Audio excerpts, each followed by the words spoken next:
నమస్తే sir. Sir బాగున్నారా? బాగున్నా బేటా, గుర్తుపట్టలే. ఎలా ఉంటివి నువ్వు?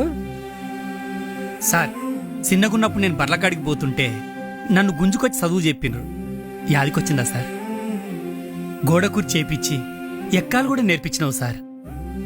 చానా సార్లు నీ టిఫిన్లో అన్నం కూడా పెట్టినావు సార్. ఇవాళ నేను అమెరికాలో కంపెనీ పెట్టినా. నువ్వు నాకు చిన్నప్పుడు చెప్పిన చదువు ఇప్పటికీ నా బతుకును గుర్తు చేస్తూనే ఉంది. అమ్మా నాన్నలు జన్మనిస్తే నువ్వు జీవితాన్ని ఇచ్చావు సార్.